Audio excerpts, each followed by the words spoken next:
Hi మా, ఏమిటమ్మా ఇక్కడ పడుకున్నావు? జడుచుకున్నావమ్మా? పీడకలేమని వచ్చిందా? కాలుగా కట్టేమిటమ్మా? ఏమైందమ్మా?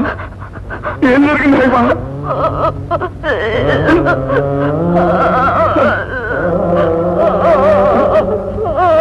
ఏమిటమ్మా?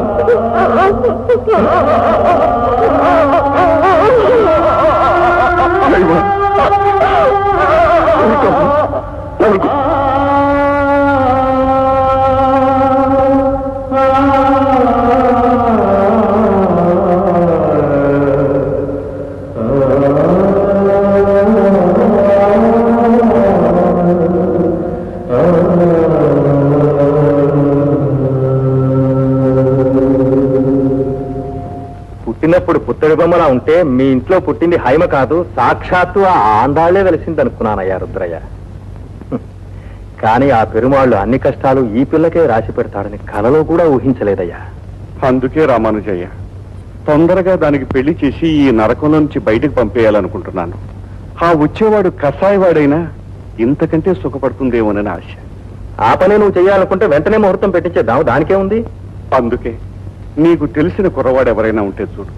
చదువు లేకపోయినా పర్వాలేదు, ఆస్తి లేకపోయినా పర్వాలేదు, దాన్ని అర్థం చేసుకోగలిగిన వాడైతే చాలు.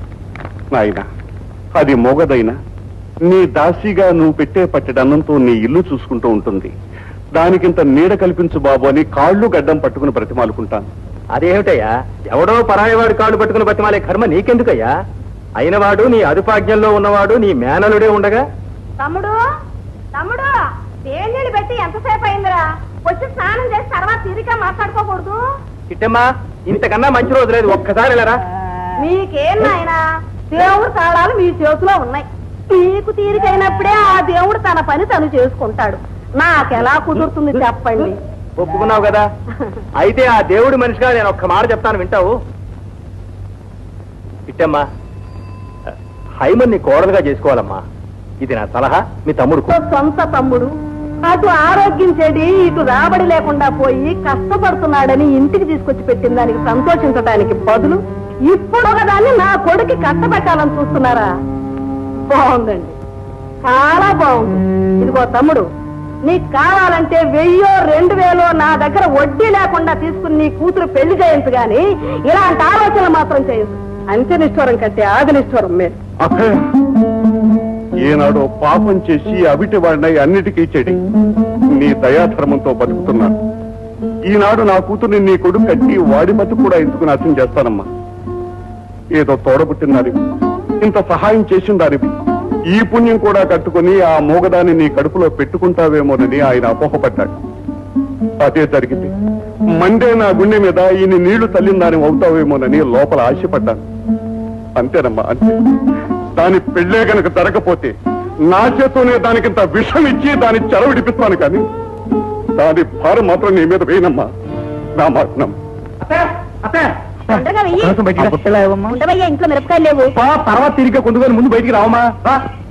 ఏమిటయ్యా? చూడు, మన సినిమా నిర్మాతల దగ్గర చిత్రం వచ్చింది. నిజమా? సావుతీ ఫోటో నచ్చాయట? చాలా బాగా నచ్చాయని, మంచి భవిష్యత్తు గల అమ్మాయిని, అసలు ఇలాంటి అమ్మాయిల కోసమే చలనచిత్ర సేవ గొంతెండిపోయి ఎదురు చూస్తుందని రాశారు. భద్రం, మొత్తానికి సాధించావయ్యా.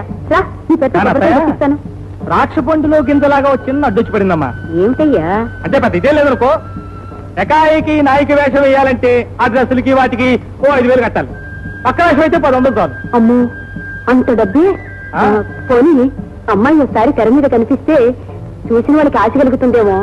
116 వేషం ఏదైనా ఉంటే ముందు వేయించకూడదు? ఏమిటమ్మా అంత పెద్దదాని, ఇంత చిన్న ఆలోచన ఏమిటి? ఏమైనా సరే సావిత్రి హీరోయిన్ వేషం వేయాలి, అప్పుడు నేను కళ్ళు మూసుకుని నిద్రపోవాలి, అంతే. అది సరే, నాకు మాత్రం ఆశ లేదటయ్యా. కానీ అన్ని వేలు ఎక్కడి నుంచి గుమ్మరిస్తాము అని. అదేమిటది? కృష్ణ తులాభారం. అవునా? ఆ కృష్ణుని తీసేసి సావిత్రిని కూర్చోబెట్టు, ఆ తులసిలను తీసేసి హేమను కూర్చోబెట్టు, అంతే. సావిత్రి అలా పైకెళ్ళిపోతుంది. ఏమిటయ్యా నువ్వు అనేది? ఇదే తులాభారం ప్లాన్ అంటే. 5000 ఎదిరించి మన హేమను పెళ్లి చేసుకోవడానికి ఒక కుర్రాడు సిద్ధంగా ఉన్నాడమ్మా. మోగదాన్ని ఎవరు చేసుకుంటాడయ్యా? అతను సంఘ సంస్కృతట. ఇలాంటి అభాగ్యులు ధరించడమే అతని జీవితాశయమట. మరి మీ మావయ్య? నువ్వు అనవమ్మా, రేపే పెళ్లి చూపులు, ఆ తర్వాత హైమకు పెళ్లి, మన చేతో డబ్బు, సావిత్రి సినిమా ఛాన్సులు. అలాగే. 2 పెద్ద చెరువులు, పశ్చిమ ఆసియాలో ఉన్నాయి. వీటిని అక్కడున్న ప్రజలు ఈ చెరువుల్ని సముద్రాలు అని పిలుస్తారు. కానీ అవి మాత్రం చెరువులే. ఈ రెండు చెరువులు కూడా ఒకే నది నుండి వచ్చిన నీళ్లతో ఏర్పడ్డాయి. గోలాన్ హైట్స్ నుండి పుట్టిన జోర్దాన్ నది లెబనాన్లోని చెట్ల మొదళ్ల నుండి రకరకాల ఔషధాల తత్వాలను తీసుకొని స్వచ్ఛంగా ప్రవహిస్తూ ఉత్తర దిక్కున వెళ్లి ఒక సముద్రంగా ఏర్పడుతుంది. అలాగే దక్షిణం వైపుగా వెళ్లి